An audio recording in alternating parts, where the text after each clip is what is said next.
have in attendance Mr. Pompo.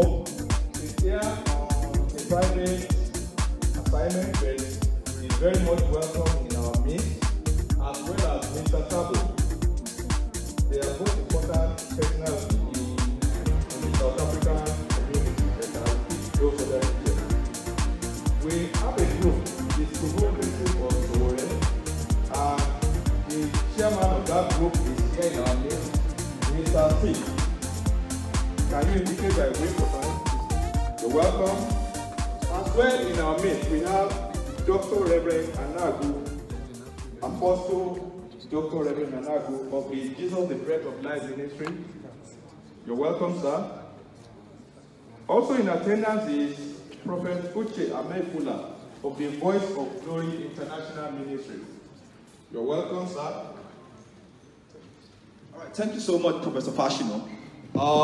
I don't know why you guys were not even following the wonderful music rendition by OT. I think the message is very clear. Go get your PVC and let's take what back? Let's take it back. Thank you very much. Ladies and gentlemen, boys and girls, I can still see you guys. Can you say hello to me as well? All right, so we'll do the high five of the head. All right, they know me. I'm a very good friend of theirs. Okay, can we all be on our feet? DJ, please cue a song. Can we all be on our feet? Right about now, ladies and gentlemen. Yeah. DJ. Because I think I'm almost like a backup artist already. I was already singing with the OT guy. I think I should try a career in music. Anyway, not today. Ladies and gentlemen, let's welcome 2019 Nigerian presidential aspirant, Comrade Omoyele Sowore. Everybody, please put your hands together one at a time.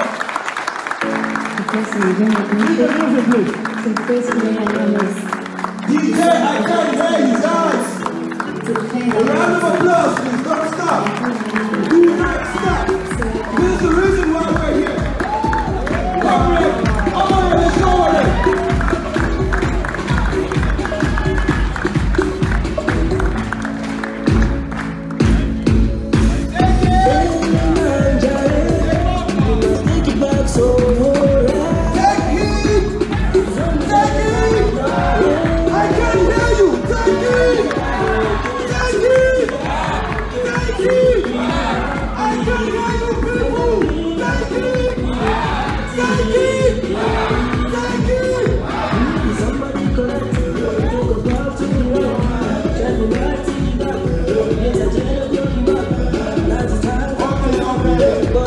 Thank you very much, thank you very much. Thank you very much. You can have your seat now. You know, even the Bible says that we must give honor to whom honor is due.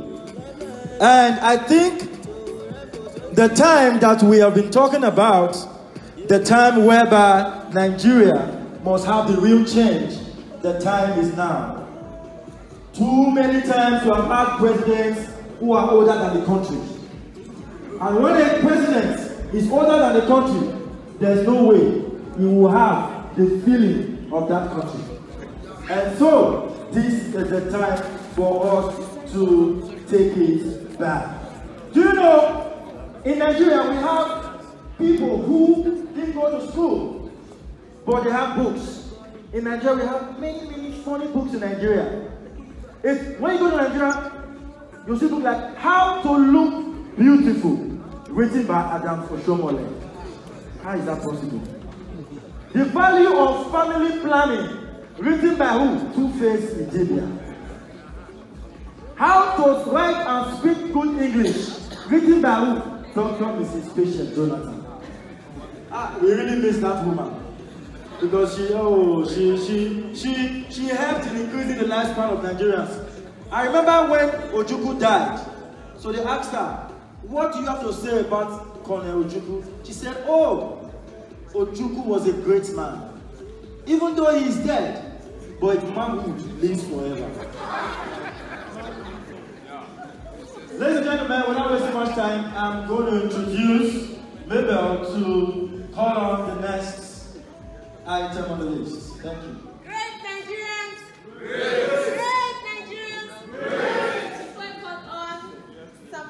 let me just do a quick summary or history of Mr. Sowore. In the 90s, after school, he was among those youths fighting against Abacha for MKO Abiola. And they went through a lot. You will remember Comrade Akoni Iromini, Edomi Felix, they were all together. They went through a lot. Comrade Akoni Iromini had a printing shop. He was arrested so many times. And they struggled. But after they struggled, we as Nigerians, we tell our children, go under the bed, don't go outside. Because of what? We are scared. Abacha died, we were excited. God has killed Abacha. Abacha is dead. But what has happened till this date? What development has Nigeria been able to achieve with all the presidents in charge? And we say we have democracy. So let's think about it. I'm going to call on Charity Eagle Aigeka. She's the Vice President of the Nigerian Association of Students in South Africa. She's doing a master's in law, in constitutional law, public international. Let us welcome Charity Aigeka Eagle.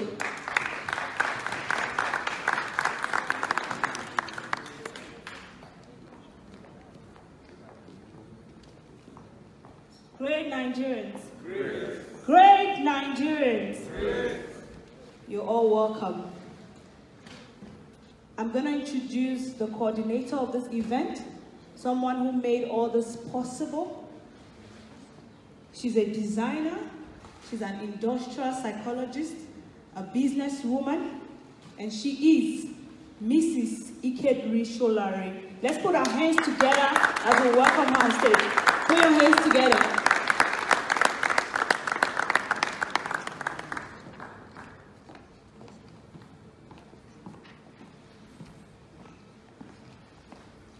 Greatest Nigerian people.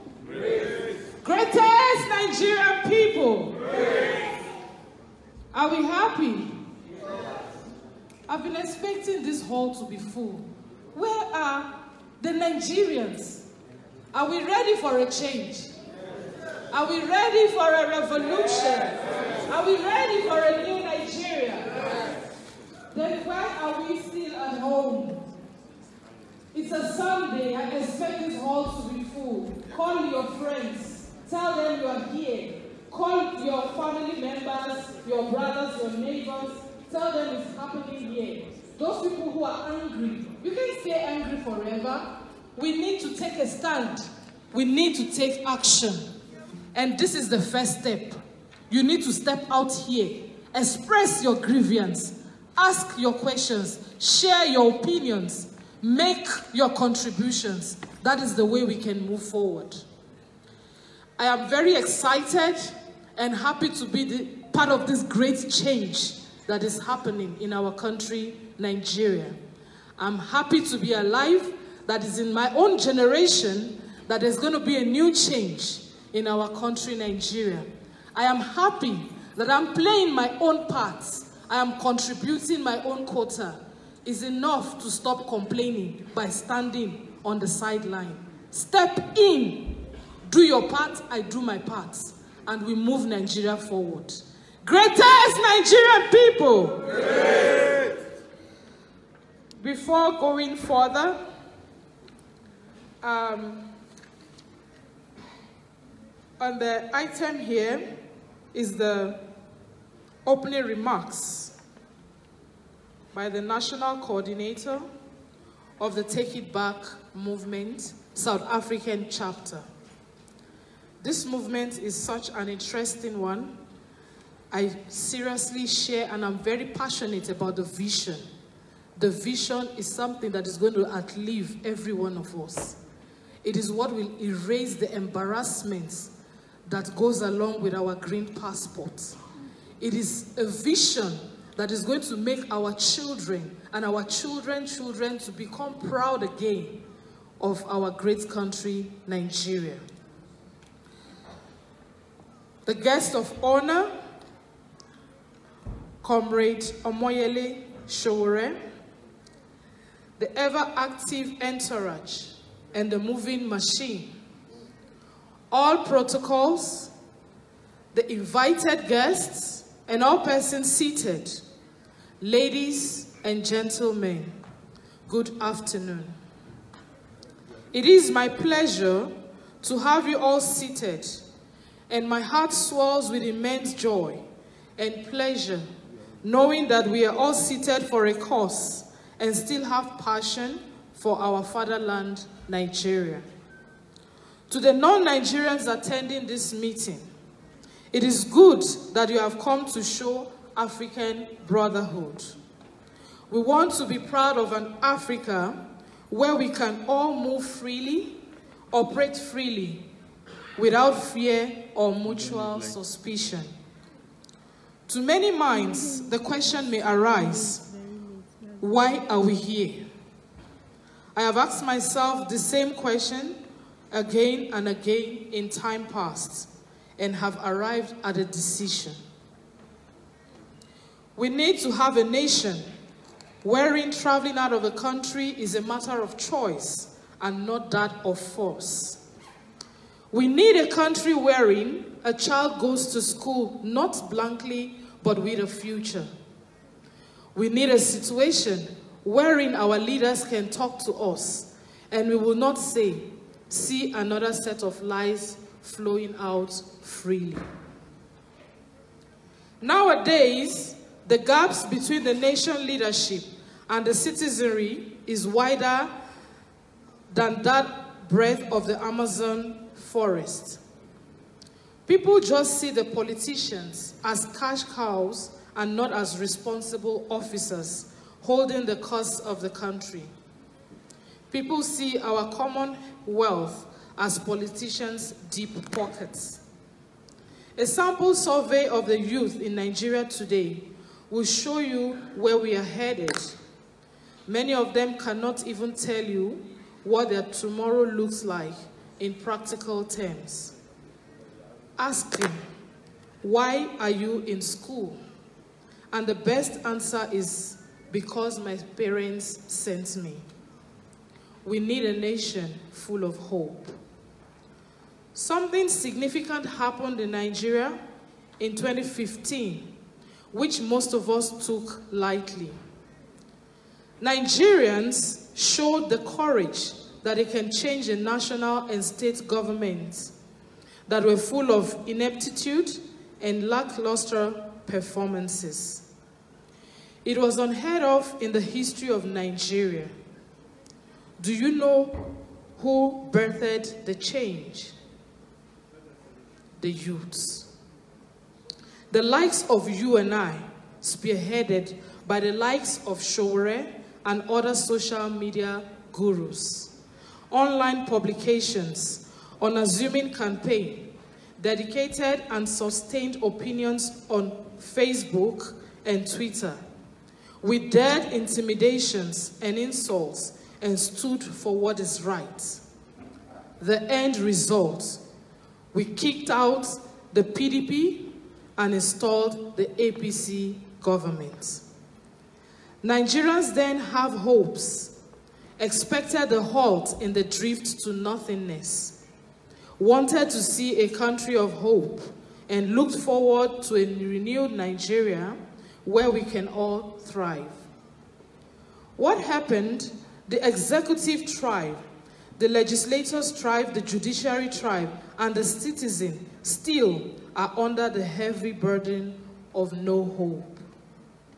With a GDP growth rate of minus 13.4%, unemployment rate of 18.8%, inflation rate of 11.23%, and a negative balance of trade running into several billions of dollars, we really are not doing well. A visit to Nigeria and a walk on the streets in cities will reveal how bad we are doing to you. Things are really bad. But Nigerians are a hopeful people. Really, we have a reason to be.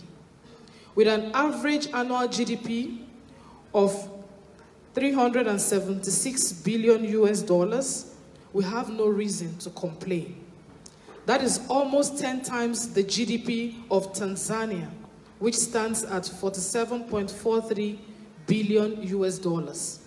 More than 5 times of that of Kenya, which stands at 70.53 US dollars. 15 times of that of Uganda, and almost 6% of the total GDP of Africa. We have our fair share of Africa's wealth.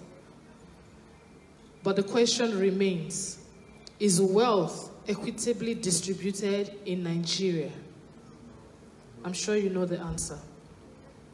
This is the simple reason why we have to take Nigeria back from the hijackers, the political and economic slave drivers, the usurpers, those who are stealing our country dry and thriving on our blood, the multi-billionaires without any substantial business interests or production values. They are everywhere in the nation and are not divided by ethnicity, color, gender, or party. Do not be deceived. We have recently observed deceptions in defections. But does anything really change? Here we present to you our presidential aspirant, Comrade Omoyele Sowore.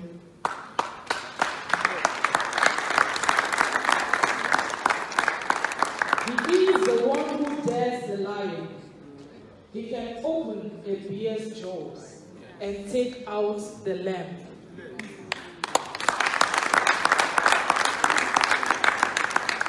He has done it before, and he can do it again. I need not campaign for him, as he is here to speak for himself. Pay attention to listen dispassionately and have an open mind. We have a movement here, and we believe that it goes far beyond the 2019 election. Be prepared to go the whole length, all the way with us. Once again, I welcome you to this grand event, and I wish you all the best. Thank you very much. A round of applause, please. Just keep clapping. Thank you very much for that very, very precise and very, I'm not particular bias, but very, you know, particular bias, they sent him to House of Reps, and he was confusing all of them with English. The next tenure, he wanted to go again. They said, no, when you were there, the first 4 years, we did not hear anything that you said. So just stay at home. You know, Nigeria is a great country. And Nigerians, we are tough people. Quote me anywhere, a Nigerian man can survive anywhere. Because we are, you know, when I watch the news and I see white people commit suicide for very little thing, it amazes me. A man can just get home, a white man will just get home from work, opens the fridge, and there's no food. Oh my God, will just take knife and kill himself. That's how they are. Very soft. In Nigeria, man, no food, we will survive. We will survive. We are beat hard. And you know, talking about news reporting, our presidential aspirant has an online media team, the SAHARA reporters. Beautiful. You know, I like Yoruba men. I like Yoruba people. I'm not happy when people say Yorubas are always afraid. A Yoruba man is not afraid. It's just that they are quick to react when something bad is about to happen. Have you ever heard that something happened? 200 Yoruba people died in one place? It's not possible. They move ahead of time. They see.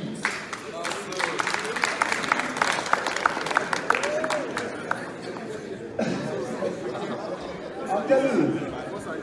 See, when you watch news. You know, hello. You know, the white man has no value for death.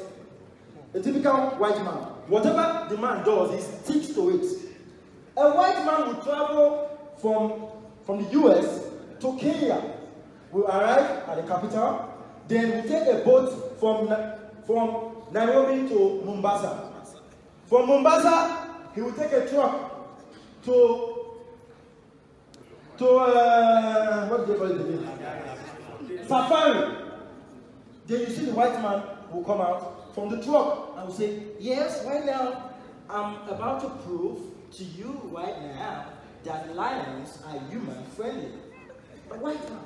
He will come down from the truck and be walking towards lion just to prove a point. If a Yoruba man goes to safari, he will not come outside from that truck. When he sees a lion coming, he will tell them, please, you have to move this truck because this lion must start to die at this point.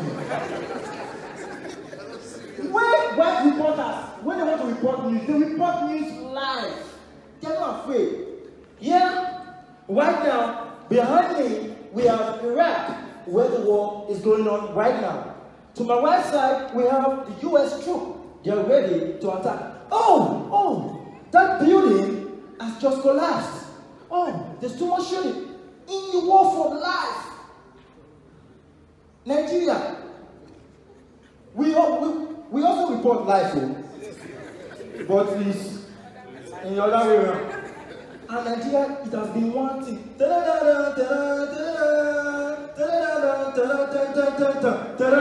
how many years?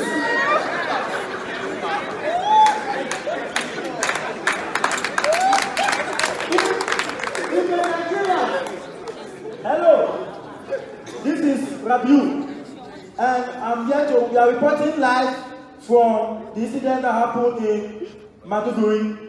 So right now, I'm going to transfer to my colleague in Maiduguri to tell us about the situation. I hand over to Musa. Musa, hello? Musa, can you hear me? No, I can't hear you. Musa, can you hear me? No, I can't. Oh, Musa, okay, I can hear you. Okay, ladies and gentlemen, I'm reporting live from Maiduguri. This is where the bomb blast took place 7 days ago. Nobody want to die. And if you look at the police force, when you travel out of the country, you see the white men who are in uniform. They are particular about their job. They protect their job. If a white man is going on operation, for instance, he was called that there is a robbery scene. They give everything out for their job, the white police. You see them, let's say, this is the fence. This is where the robbers are. The policemen are here. White men. When they get there, and you see, a white man is very confident of his gun. This is how they hold their gun. The white people. A Nigerian police is not sure of the gun. So it's like this.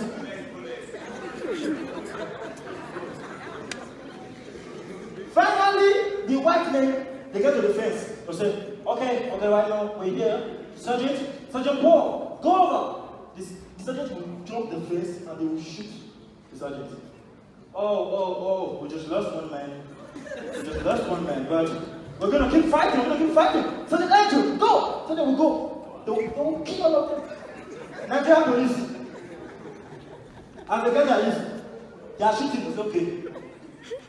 Sergeant Musa, go. Musa will just jump the fence. They will shoot him. They don't kill him. Hey, who will go now? Who will go? Sergeant Ibrahim, over. Say, Oga. My wife now. Well, Nigeria will be better. Okay, ladies and gentlemen, right about now, I'm going to welcome back to the pulpit the coordinator of this great event. Please help me to hand together for her once again as she comes to the pulpit to introduce.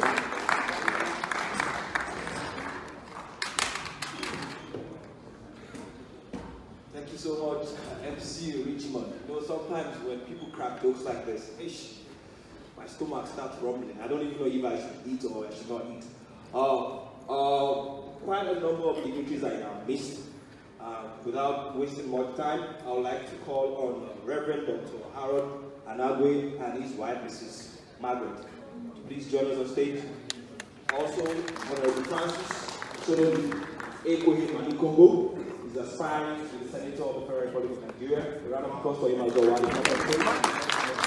We also have an artist of the greatest Nigeria student. I can't hear you guys. Of the greatest Nigeria student. I think the students are sleeping. I don't know anyway. I'm not sleeping. Ever militant Nigeria student.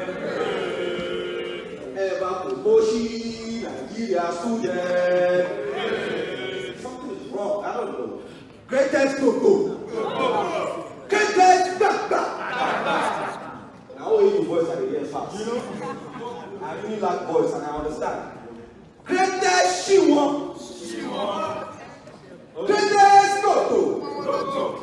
The reason why I did all that is because we have former president, National Association of Nigerian Students in South Africa, Barrister Smart Owori, my very good brother. Please welcome on stage. Now that I get plenty cases, case plenty, now you will let me handle it. You know, case, I lie. Mr. Franklin, if you're around, please get ready. I'll be calling you on stage very soon. MC?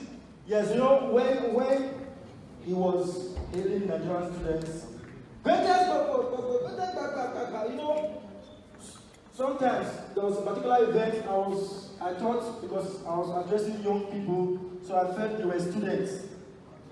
And I said, greatest Nigerian students! They just holler, power to the people. I said, these are not students. All right, please can we welcome Mr. Franklin to the mic. Please put your hands together for him as he comes.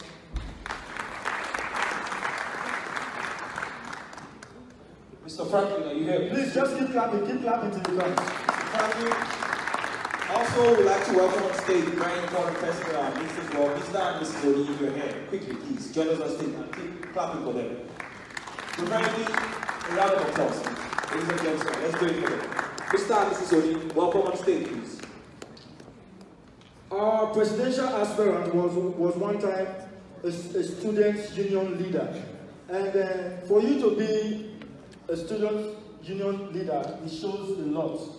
You must have that audacity. You must be able to, you must be very confrontational. If you are a very quiet student, you don't like to talk, there's no way you can be in such position. I remember many years ago, my dad was a very strict man. I graduated from the University of Benin in 2013. I remember around 2010, there was a protest, serious protest in school, and they were burning cars, destroying the buildings, and it was on news. Then my father called me and said, Daniel, how are you? He said, I'm fine. He said, where are you? I said, sir, I'm in the library, I'm reading. He said, very fine. Just focus on your book, ensure that nothing distracts you. I said, yes, sir.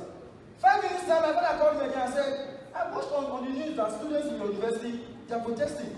Why are they protesting? I said, sir, they increased school fees from 10,000 to 80,000. My father said, what?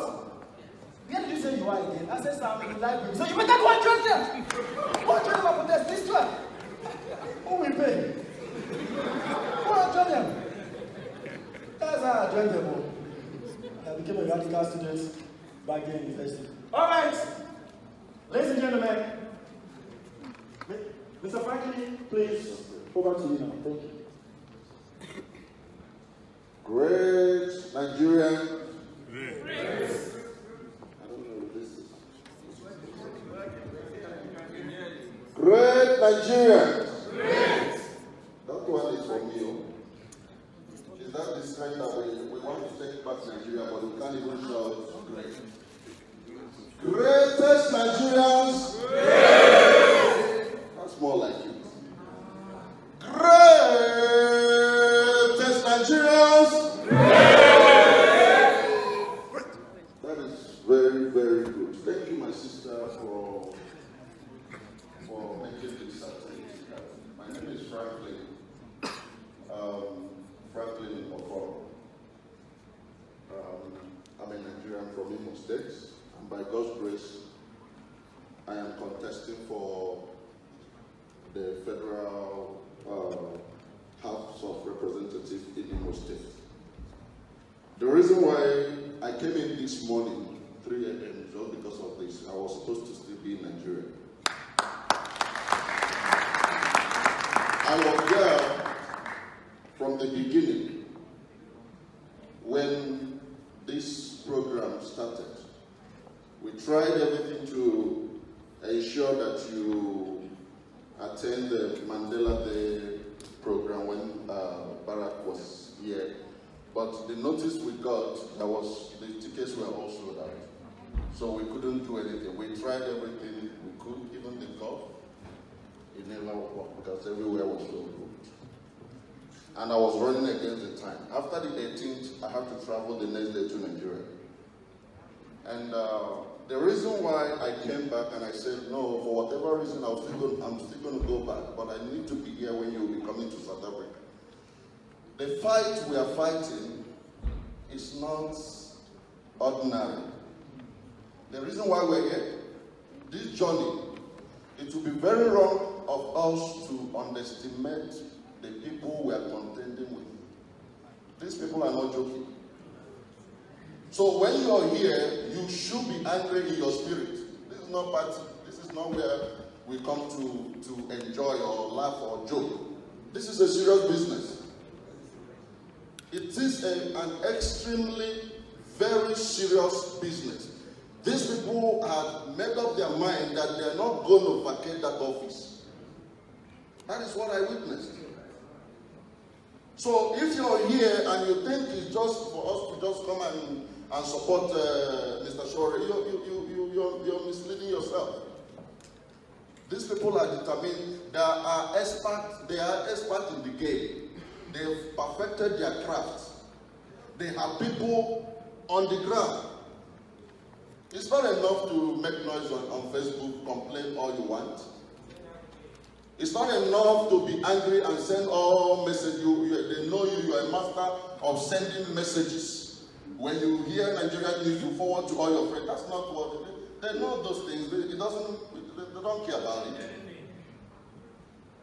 It is time we sit up and say enough is enough. And that's what I did. For me, I thought I was too young to run. It wasn't in my plan.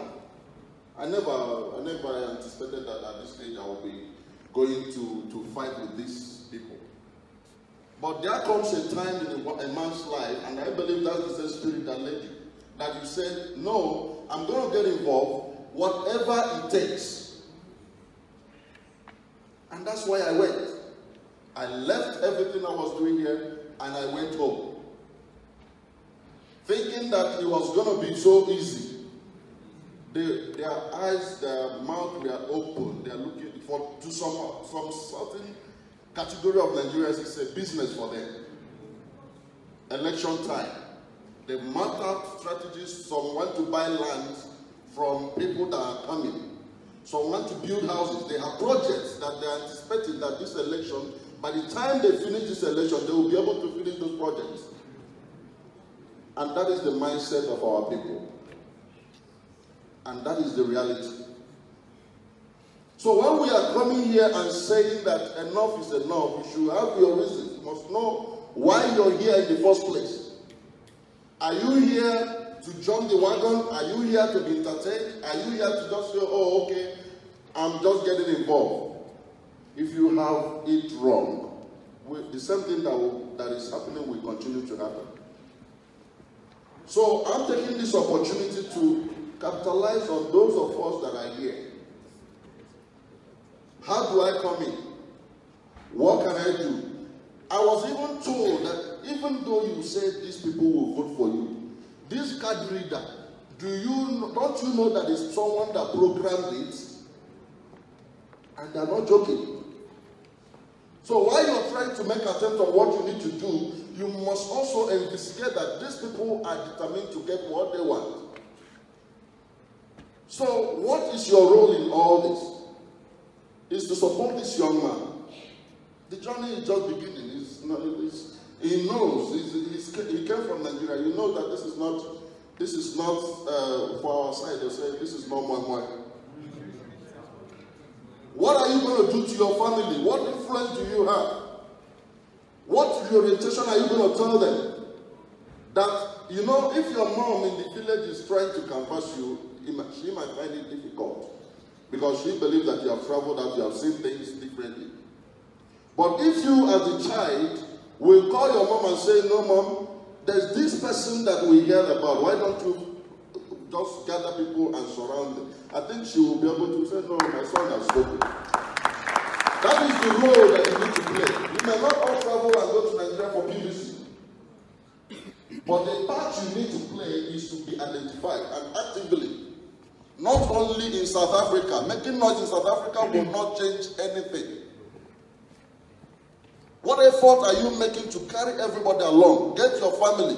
I tell my family tells another family tells another family and say, look, we need to change this orientation. And if part of our families are the ones that sell votes for 4,000 naira, you need to re-educate them. Someone standing, you saw what happened in Ekiti State. I was in Nigeria. Someone stand by the polling booth, you give him 4,000, right? They're watching when APC is up, PDP is down. So they're watching there with the 4,000. When they give you the money, they're watching. If you thumbprint the upside, then it means it's APC. And some people are already collecting the money just to vote. And these people didn't fall from heaven. They are the Nigerians who are here fighting all about. They are families, they are our friends, they are our relatives, they are church members. That is where we will start. That is the role that we need to play. And if we get that right, then other people will come. Because you can't give what you don't have. I'm not here, I can't leave my program there and come back and it's for it to be a joke because I want to attend the program. If it's not meant to be, I will not be here. I believe in your cause. And no one will do it for us except us. Let us not underestimate the people we are dealing with. These people are real. They are masters. Some they don't even want to, some of them are engineers, they don't even associate engineering in their, what do you do for a living? I'm a politician. So it means that engineering does not pay my bill, politics does. So why would I associate myself as a politician? Let me associate myself as an engineer. Instead, let me associate myself as a politician because that's what pays the bill. It is only in Nigeria that such a thing happens. It is only in Nigeria. It is only in Nigeria. It's not about the tribe. It's not about the religion. If we can get this right, I think it's going to be a step in the right direction. And it begins with all of us here. Thank you. Thank you so much, sir, Mr. Franklin. So many things you said, so many chords were struck. Please, we're having a musical interlude quickly. I would just like to tell all the artists that will be coming on board to please try as much as possible to spend time wisely. 3 minutes at most, I've just been told. There is a South African idea belonging to Mr. Karim Tokorazak. Please see me afterwards backstage. Quickly, J Prince. Welcome, J Prince. J Prince, are you ready for us, please? Quickly. There's no time. While we're waiting for J Prince, I think we can pick so many things from what Mr. Franklin just said. The most important message is this is the right time. And as you all know, we're not too young to rule. Not at all. And we're taking it back. J Prince, if you're ready. DJ. All right, J Prince, we're waiting for you. Ladies and gentlemen, do not forget, part of the reason why we're here is to try as much as possible to be conscientized, most especially people back home. We still don't have diaspora voting from all indication, but it's very, very possible for us to try as much as possible not to tell our folks back home not to sell their future. 4,000 naira, think about it. J Prince, we're waiting for you. All right. Okay, DJ, welcome on stage. Everyone, a round of applause for J Prince. I wish I looked so much like him, eh? Can I back you up, sir, while you're doing your thing? Yeah. I'm here to support. Alright, DJ, wait. Yeah. I'm here to support Sowore. He's a youth like me. That's why I'm here. You know, we need a better Nigeria. If Nigeria is good, we won't be here, you know. So, DJ. Yeah, timid people, yeah. Same culture. Malo, only Malola, Malo, only Malola.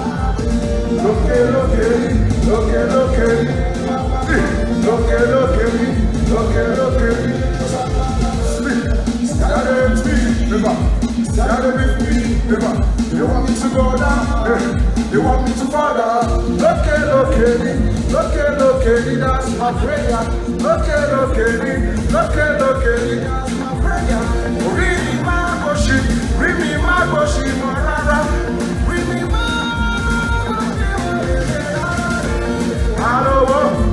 Holy Malola, Holy Malola, look.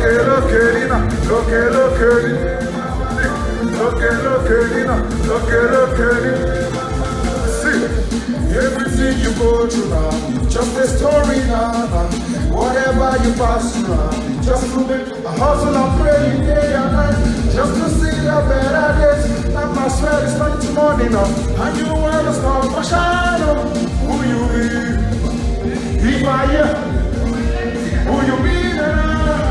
If I hear, my love, holy Malola, my love, holy Malola,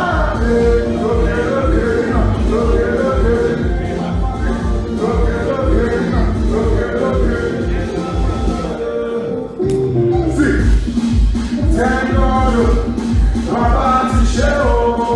Thank God, Olúwa ti ṣe o. Anywhere, people don't like my song. Anything I see, people don't like my song. And they turn up. Give your glory to the Lord Most High, and I give the glory now to the Lord Most High. Malo, Holy Malola, Malo. Holy Malola, look.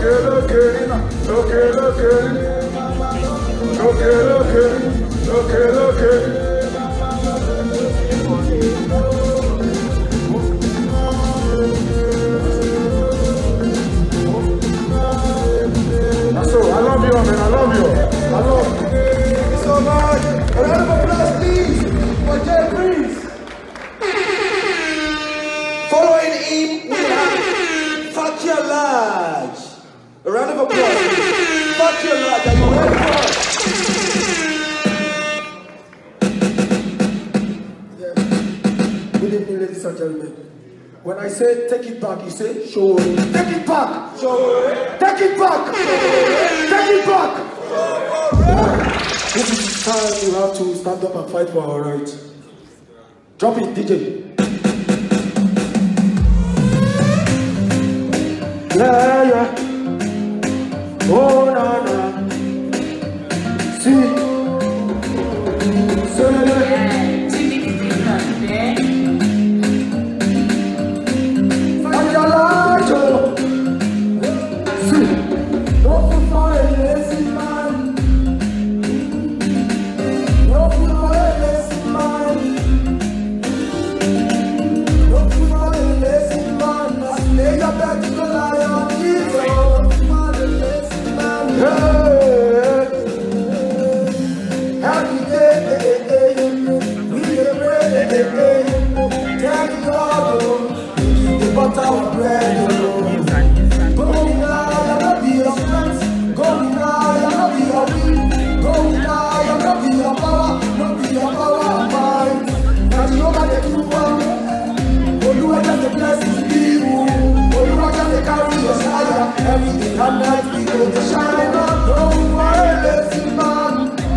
never go, we will never slow.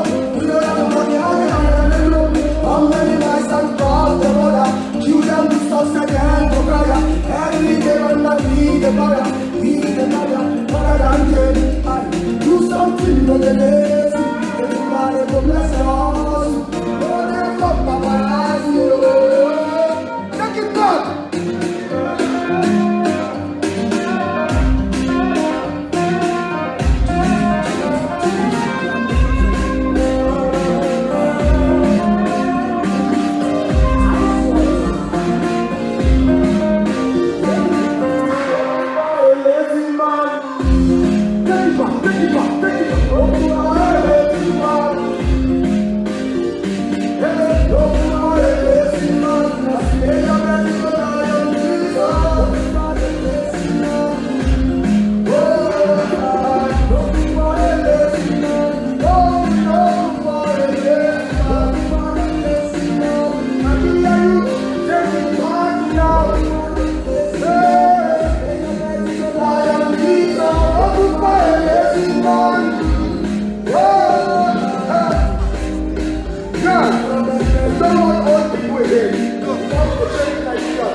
Thank you so much. Fuck your light. I can see that youthfulness, that vibration.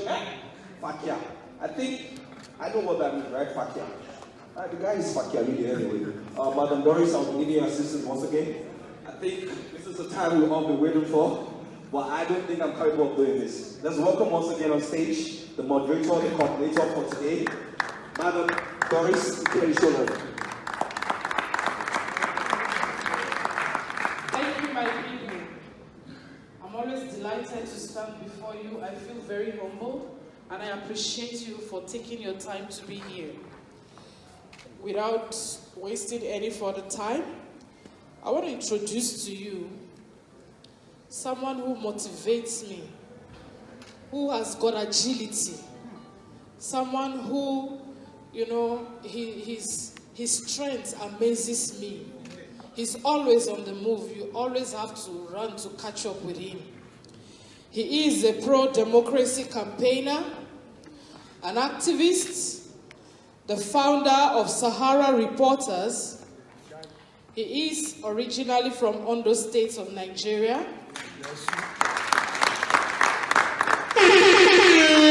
He is a graduate of the University of Lagos, studied geography and planning, and he was a student union president during 1992 to 94 session. He has a master's degree in public administration from the Columbia University. I want to welcome Comrade Omoyele Sowore.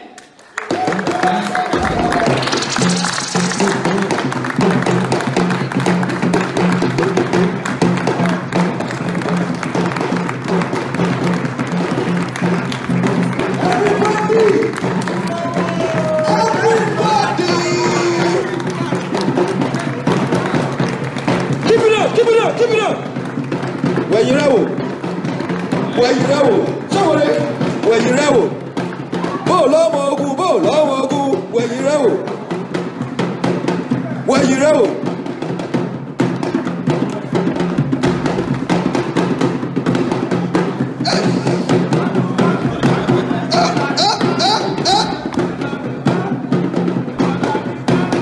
Let's keep standing, please. Thank you very much. Thank you. Please have your seat, Nigerians. Greatest Nigerian people. Great! Greatest of the greatest Nigerian people. Great! Indefatigable Nigerian people. Indefatigable. Untiring Nigerian people. Unsuppressible Nigerian people. I am very delighted to be here in South Africa today. And before I start, I have to thank the organizers of this event, Doris has been an amazing organizer for us in South Africa. She's spent several nights and days just making sure that all of the power sectors in this South Africa regarding our political ambition are activated and working interrelatedly, interdependently, also sometimes independently, to make sure that we take our country, Nigeria, back from the political hyenas, from the buccaneers, and those who have hijacked the destiny of a great nation and held it to ransom. I want to also thank her husband, Shola, who is in our midst. They both decided that this is the only thing they will do until I get here. Even when we had difficulties getting here, they made sure that we got here.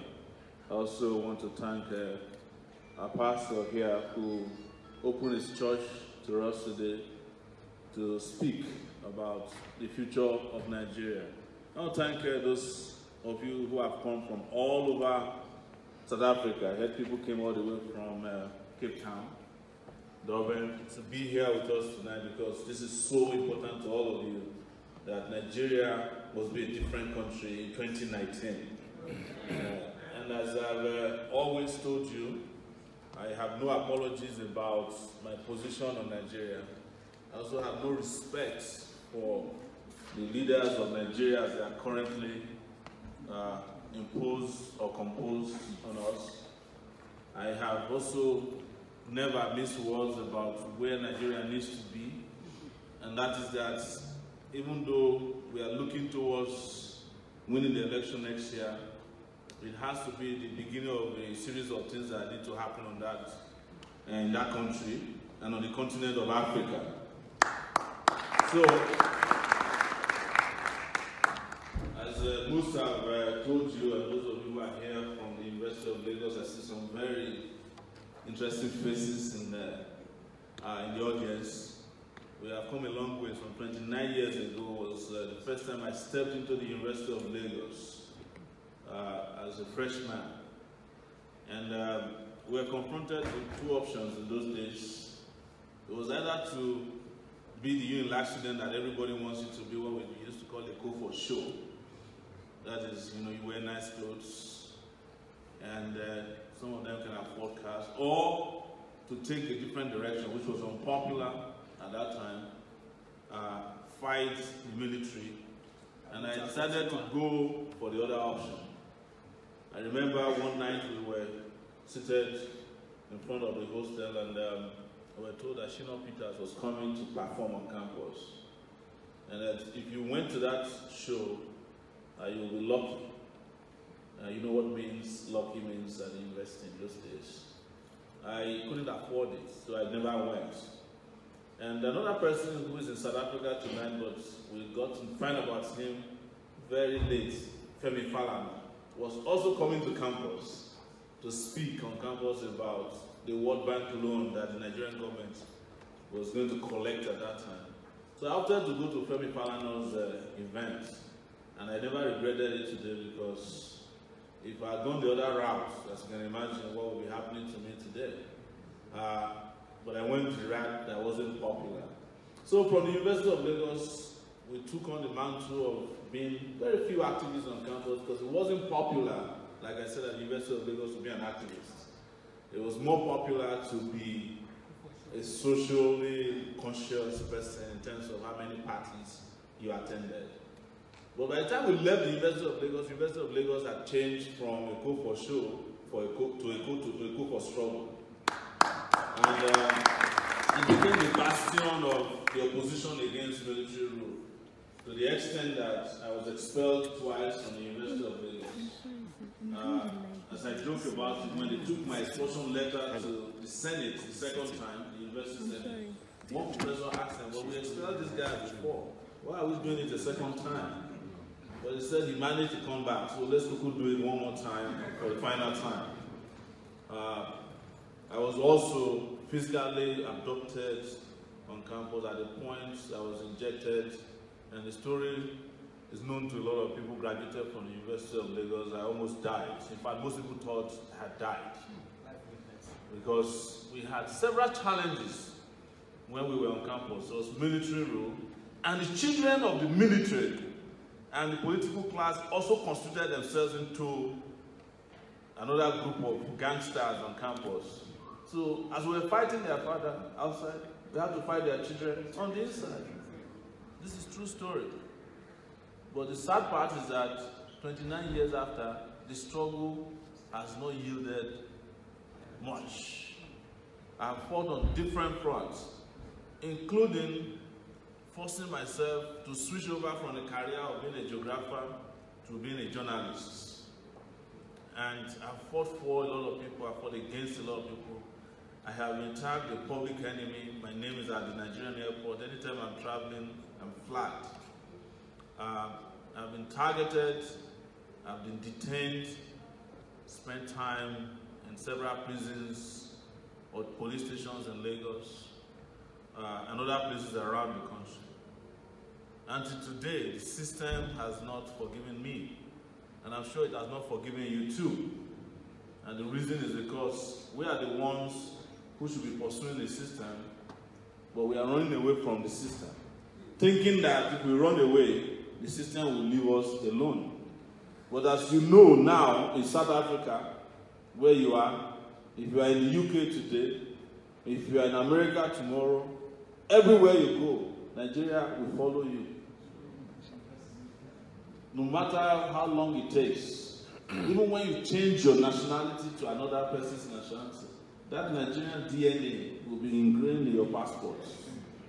So they are very quick to ask you to step aside, even if you no longer carry a Nigerian passport. Because our leaders have destroyed our foundation. And they have no intention of leaving us alone. So you can imagine someone who was the president of Nigeria when most of you were not born in 1983 is going to be the president of Nigeria again in 2019. And he has no intention of saying, look, the country has been nice to me enough. A country that elected you with a NEPA certificate or NEPA bill is a nice country. You can be nice to the country by doing what Nelson Mandela did in South Africa when he was too old to govern South Africa. He paved way for other people to take over the mantle of leadership. But in Nigeria, they don't do that. And our people too are wicked to us or towards us. You know, there are things I can live with and there are things I cannot live with. I can live with mistakes that are made one time. But when a mistake is about to be repeated as a tragedy, I cannot think of forgiving people who want to make the mistake. That people are gathering at this time to say that the incompetence wrought on Nigeria for the last 3 years, going to 4 now, is what must be repeated. We must be really wicked towards ourselves. That somebody is thinking that the best way to take Nigeria to the next level is to continue this analog leadership in the land. That the best way Nigeria can move to the next level is for herdsmen to have free reign to kill whenever they want. That the best way to continue with Nigeria is for Nigeria to continue to unemploy and unemploy its youth. That the best way to continue with Nigeria is for its roads, in which condition they are today, should continue to be the way they are. That the best way for Nigeria to continue is in darkness, which is the situation with our electricity. And that the best way to continue with Nigeria is to keep rewarding the same people who have been failing Nigeria over the years with social and political promotion. We must be very wicked towards ourselves. Because as our brother who just came from Nigeria said, bulk of the problem too has to do with followership, not only leadership. And as we are embarking on this journey, we must tell ourselves some very, very hard truths about what we have done to ourselves and against ourselves. This is when I came here 3 days ago. You guys probably heard I went on ETV here in South Africa, and within 5 minutes of speaking passionately about how I feel about Nigeria, they had shut down the show. Yes. And what I told them was very simple, that regardless of how you look at Nigeria, Nigeria is South Africa's big brother. They don't like to hear it. But I'm not the only person who feels that way. Even Nelson Mandela, when he was alive, agonized about Nigeria's inability to get his act together. Because that's the truth. But you know, it's not enough to just say, well, we are big brother to South Africa. The truth is that we are big brother to the entire African continent. You know how I describe Nigeria?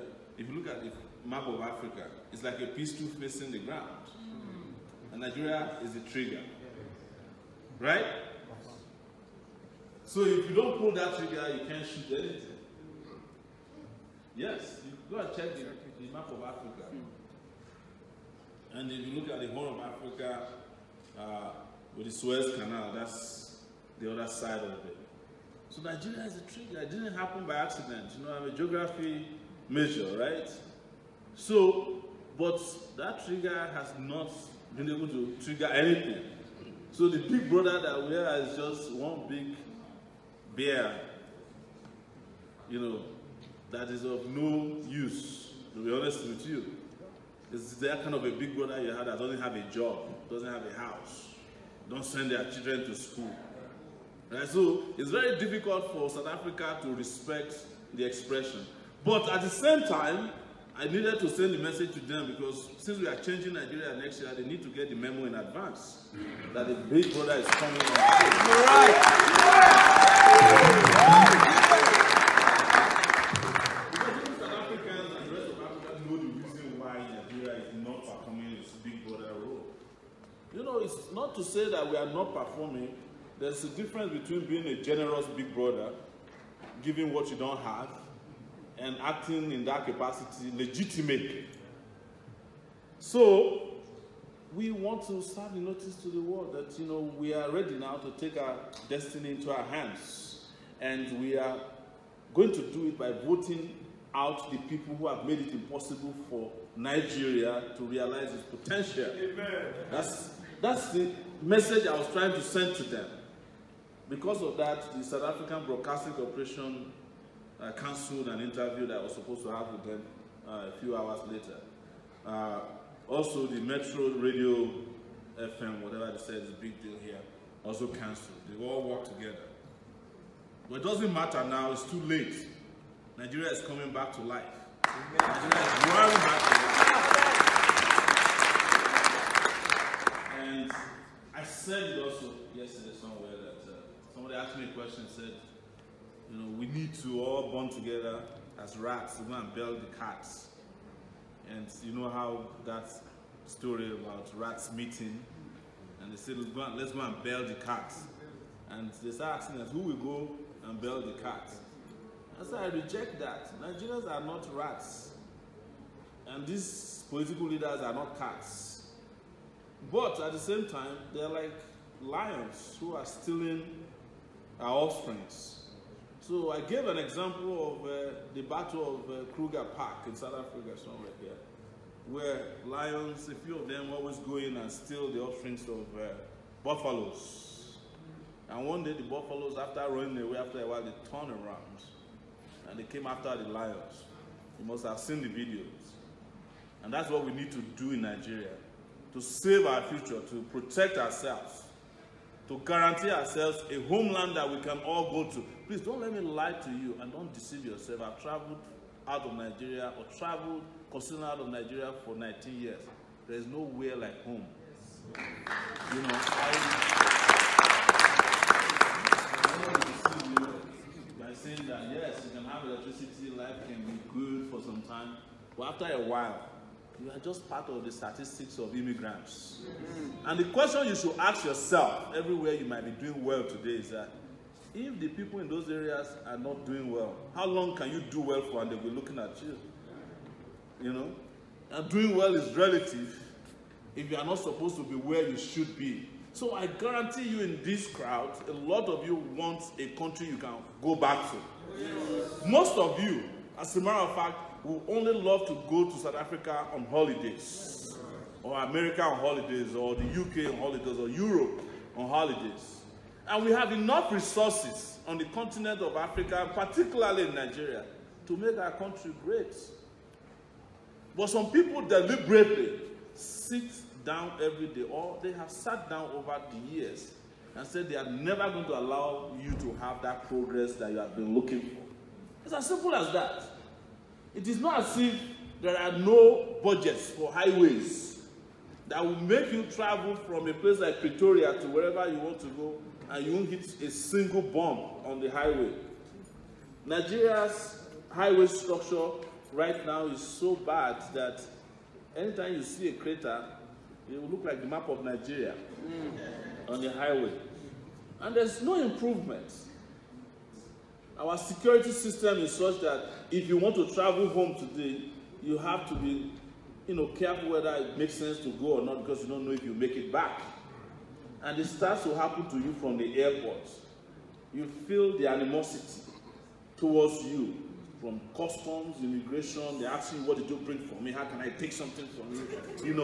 And you leave the airport, you're not sure, if you end up with a kidnapper or an armed robber, or when you are not, you end up being shot by the police. Something could go wrong, and it should not be like that. And we keep watching them, and we say we want to reward them again with social promotion. Even when you ask the leaders, what is the need for you in Nigeria? Like my brother said, he said, did I send you? Because our kind of politics is commoditized. People will look at you and say, hey, what do you want? At the beginning of the election cycle, you say, you want roads, you want this. Okay. Can I offer you 5,000 to go and build your road? Because that's pretty much what they are saying. And you collect the 5,000. That 5,000 is your school, your road, your healthcare center, and they've given it to you. So you have no right to go back to them after you collected 5,000 to vote to say, come and give me school. Or come and, you have already sold your rights to ask for anything. And they will keep doing this to us for as long as we have not brought about a new level of consciousness and conscientization of our citizenry. And this must happen not only with Nigerians inside of Nigeria, but Nigerians all over the world. The reason I come to talk to you is that you've seen the best, or sometimes the worst, around the world. And when I talk to you, I'm imploring you to talk to people at home, but that's not only the thing you need to do, it's also to talk to yourselves as to why we should do this, because this hall should be filled up. If I was a thief from Nigeria, this hall would be filled up. You find Nigerians with the best clothes. There will be no space. If I'm a senator that is collecting and stealing from the Nigerian treasury, if I were to be a minister of enjoyment, or robbery, I would have this hall filled up, total capacity. Everybody would say, Minister, thank you very much for coming. Tell them. If I was a governor that has just looted the entire salaries of my workers per month, this hall will be filled up. But look at how many we are today. This is a decent crowd. Don't get me wrong. But we should all be so agitated at this point that they can see it all over the world that Nigerians are ready for the change that they have been clamoring for. But that is not happening yet. And it means that you are sending a signal to them that you are not ready to change the objective conditions that drove you to South Africa, that drove me to America a few years ago. I've driven a lot of our compatriots. 12 million of us are legitimately and legally outside of the country. That is bigger than a lot of West African countries.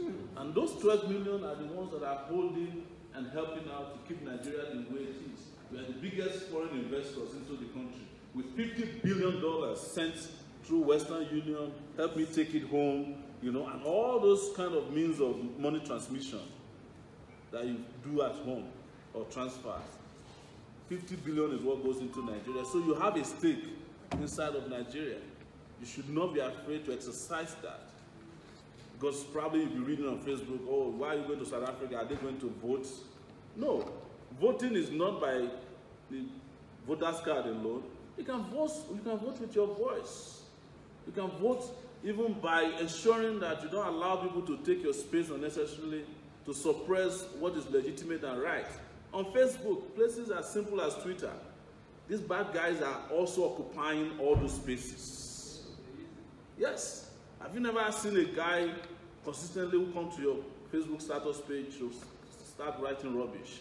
They don't give up. And sometimes you think that nobody sent them. They sent them. Because they are there to guard and derail whatever thought process you have that is legitimate, and right about your country. All of that are things you must be conscientious about. So in coming in front of you today, I declared 5 months ago, and I'll give you the good news, that since we declared, we have had unbelievable amount of support, both at home and abroad. Regardless of what they tell you, they are watching this as we're speaking on Facebook Live. If I give a policy pronouncement here on Monday, they will steal it. Yes, but they'll tell you that you are inconsequential. Yes. Every road that we mentioned that they have not constructed in Nigeria, they've issued money to go and fix the road, including releasing the rest of the amount of money needed for Lagos-Ibadan highway. Yes. They have done Kano Kaduna since we've been complaining about it. Today, I read that they are going to pay youth corpers 49,000 naira. We propose 50,000. It's just 1,000 naira less. We propose that we are going to pay workers 100,000. They are talking to workers to pay 66,000. But we say, well, good luck to you. We pronounce June 12 as democracy. They stole it and grabbed everybody they could find in Abiola's house, shipped them to Abuja, and gave them, they started giving national awards to people that they never thought about last 3 years. So that tells you something, right? Yes. And we are doing something right. Yes. And that tells you what is going to happen and what in Nigeria, what will happen to Nigeria. We are surprised also to find out that even though they say that people don't read the internet and we have never placed an advertisement in the newspaper or television, people across Nigeria know about this movement. We have traveled to 26 states, including places like Kebbi, Sokoto, and everybody is shouting, take it back.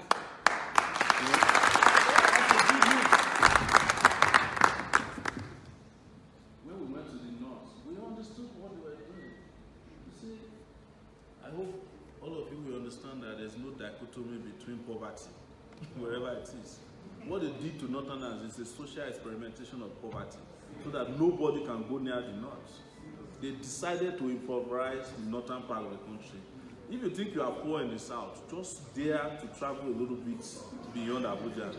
You will see what they call real poverty.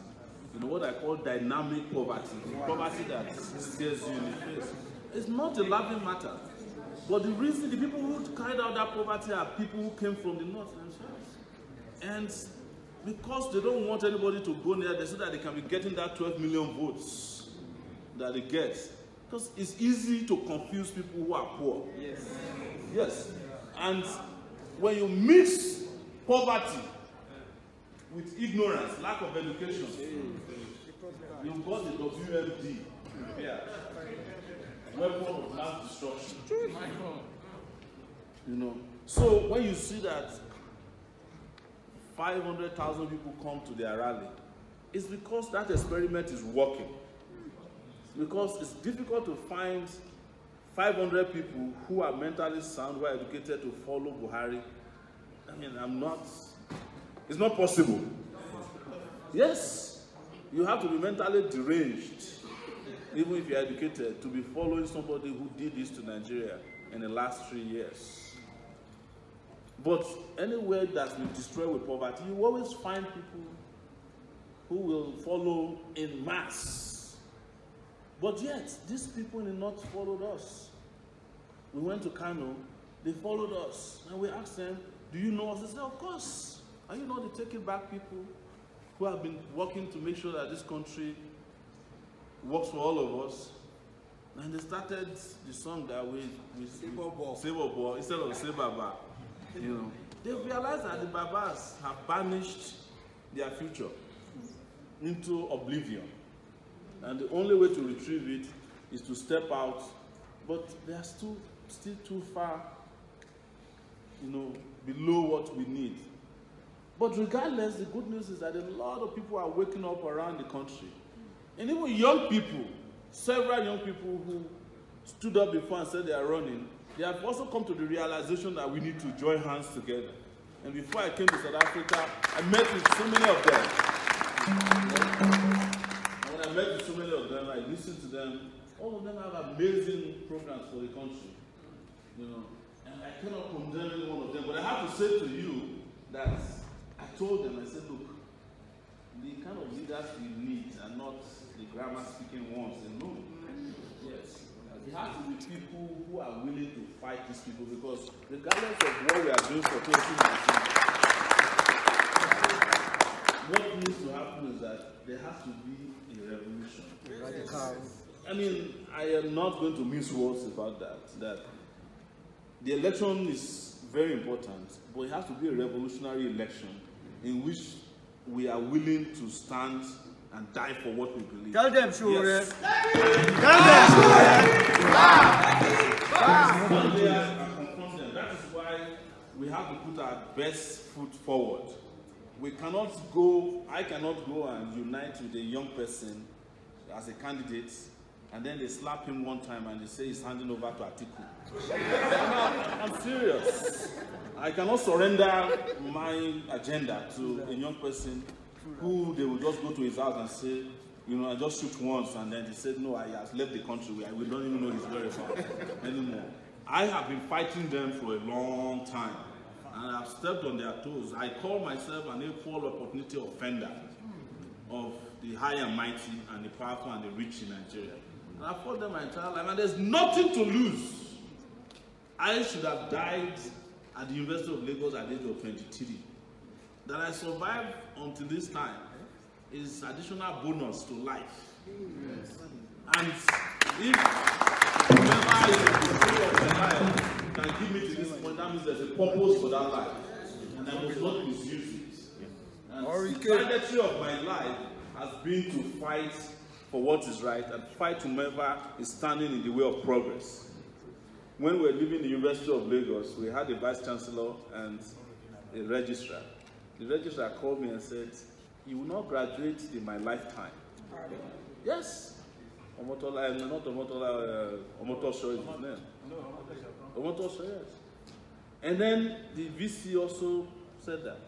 But when we got to a point, the VC ran away from the office 27 days before the end of his tenure. Omotosho himself had to run away from Unilag when Omotola came and they were fighting amongst themselves. And I eventually graduated from the University of Lagos, went ahead and attended another school, an Ivy League school. I'm not using it to brag. The only reason I went to Columbia University is to prove that what they were saying about me at the University of Lagos was false. They used to call me layabout. And that the reason why we were fighting against the military was because we didn't want to go to school. It's not as if I didn't want to go to school, but I didn't want to graduate into the kind of useless society that Babangida was propping up. And if I could spend my energy and time at the University of Lagos to drive Babangida out of power, instead of grabbing a useless degree, why not I do it? I know my time is up. But before I could graduate from the University of Lagos, I had achieved one aim, which was to drive Babangida out of power. So, before they gave me my certificate at all, Babangida had been forced to step aside. Yes, Abacha came in. Before I got my certificate under Abacha, I went to do NYC. Before I left Nigeria, Abacha had died. And when Abubakar came, we went to the University of Lagos, Nuga 98, to send a signal to them that we don't want them in power. They handed over, and I left Nigeria. When I left Nigeria, our democracy also witnessed some kind of shenanigans. Obasanjo, after 8 years, wanted to remain in power perpetually. He wanted to become the first Mugabe of Nigeria. We drove him out of power. Out of anger, he introduced a sick man to be president of Nigeria. These guys are wicked, I'm telling you. He went and looked for the sickest candidate, imposed it on Nigeria, Yar'Adua. We fought Yar'Adua, he died. And then he went and brought another interesting character, That one came to, did Nigeria as he liked. We fought, he left. Then they went and brought another man, this time, an old soldier that's very dumb. And now we are fighting to unseat him, and we will unseat him next year. So, I have a few more minutes to speak. I could have just gone into a manifesto telling you about the great things we can do. Speak on. But there's no doubt about the fact that we can run Nigeria better than these people. So, I don't know if any one of you seated here has never seen manifestos before. There are acres and acres of manifestos in Nigeria. It doesn't mean anything to them, you know. It's just that you need someone with clarity, not necessarily a young person. Because there are a lot of also very useless young people within the political system. And you saw the one that entered the wilderness the other day and climbed on top of a tree. You know, he's back from the tree now. Those ones are young, but they don't have any impact on your future, right? Yeah. And as we speak today, our president is meeting with another thief from Akwa Ibom. And they say they are fighting corruption. So that's why, for me, it's a heart-to-heart talk, not a manifesto conversation. You know, about how to save, how to take the soul of Nigeria back from these people. The manifesto will be taken care of, even beyond the scope that you can see that is written. There's no question about so many of us, not me alone, we are digitally wired to understand what to do about Nigeria. There is no rocket science, there's no rocket science art in building a road between one point A to B when it has been budgeted for. There's no big deal in building a high school because you wonder that if Nigerian politicians can import marble to build their private homes, why can't they import it to build high schools in Nigeria or universities in Nigeria? You know, I told you how we fought against the World Bank. At the University of Lagos, when they got that $120 million loan, do you know what they did? They built fences around the decadent hostels. At Henrica Hall, where they built a fence around Henrica Hall. It didn't have mosquito nets, not a single one. They were hiding the decay. So, we can do it. There's no question. I've just come here to invite you, to invite your passion, anger, and whatever you might have back home. I come here to invite your spirits to follow me back home. I come here also to invite your support, physical or financial, back home. I also come here to invite you, if you can register, to also come and spend vacation with us. Even if you don't register, come and join us on the ground. You don't have to have a PVC to campaign for us. Let's all be on the ground. Let's occupy until we win.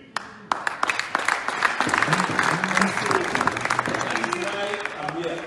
But for those of you who want to see our manifesto, we have it on the website, and they are clean, very well digitally mastered from the University of Lagos. Sorry about that. For those of you who didn't attend it, it's a joke.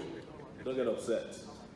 Please, it's on our website, Sowore2019.org, where you will see the explanation in a very simple form what we intend to do in Nigeria. It's called SPICER-HE, that's the acronym. SPICER, S meaning security, power, electricity. Without electricity, we are deceiving ourselves. Please. You all know that. Yes. That's the starting point. If we don't have it, we are not ready yet. So we must visit Nigeria with electricity, with anger. You know, make sure that everywhere is electrified. You know, I am not talking about the kind of electricity where you get half currents. No. Real electricity. And we have to energize our electrical system with a mix that has to do with the way the world is working. Now, we have solar, renewable. We can use the northern part of Nigeria to generate over 4,500 megawatts of electricity just with solar, and everybody will be enjoying it. We need to also break the grid in the country so that you don't have to pump into the national grid before you get electricity. People can just bond together, have regional electrical companies, generate their own, and distribute right there. Because Nigeria as a central behemoth is standing in the way of development and progress, but it's the leadership that is the biggest problem. I will stop here. I will stop here so that you all can ask legitimate questions. And I have to recognize that more people have come into the hall. And I welcome all of you to our event, Townhall meeting here in South Africa today. And we welcome you to please tell your friends that what we have is a movement, right? That's called Take It Back. And that movement is going to transform into a political party in the next few days, possibly. And with that political platform, we will take power, real power, back that will benefit the people of Nigeria wherever they might find themselves. It will not just be that Nigeria will be properly governed, it will also be that no Nigerian anywhere in the world is maltreated with the government looking the other way. Yes. You will have a government that can defend you both at home and abroad. And we are the only ones who can do this for ourselves. Once again, I want to thank you so much for coming and for dedicating your time, your energy, and your resources. And I'll thank the organizers once again for making it a success here in South Africa. We'll be going back tomorrow, and we guarantee you that as soon as we hit the ground running again. And if necessary, we will be back here again to talk to you until, as I said, we win the election next year. Don't forget, the day of the election has a very interesting meaning in my life. It's exactly on my birthday. It's February 16th.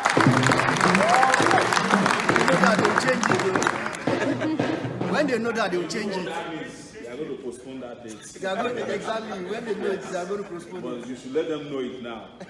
Thank you so much. Thank you. Round of applause, ladies and gentlemen. Please be on your feet. Everybody, please be on your feet. So much punches, so much words, so much wisdom, so much things to take back home. I have so many. I don't even know what to say anymore. Like, I was told it's going to be a town hall meeting, but I just found out it's an heart-to-heart meeting. Like our presidential aspirant, Omoyele Sowore just said. Without much time, there's no much time. Please and please, ladies and gentlemen, start preparing your questions. The ones you've written, start editing them. We're not here to play, guys. We're not here to. I've just been told I have a couple of dignitaries I would like to introduce quickly because they just walked in. Pastor Mrs. Sarah Otun, Pastor Stephen Otun, Pastor Ayo Otun, if you're here, a round of applause for them. I also have my very good senior brother. I've been hearing you echoing everything that my Oga has been saying as well. The Nigerian Voice newspaper, my Oga, Mr. Olani, thank you so much for being here as well. We also have Professor Onyeka Umwebwe, if I get that correctly. I can't see this writing properly. He's a writer, he's a professor. He's also a research fellow from the Center for International Studies from Ohio State University in America. We also have Steve O Crazy. I can see those banners. Steve O Crazy for Sowore. That's very nice. We also have Reverend Anagu, Apostle for Jesus. And about now, quickly, we have in our midst, please, ladies and gentlemen, before we start taking the questions, Reverend Paul Akaribu to talk to us quickly, please. Let's welcome him. Just for 3 minutes. Then you can keep writing, and try as much as possible to give us reasonable questions. Thank you as well.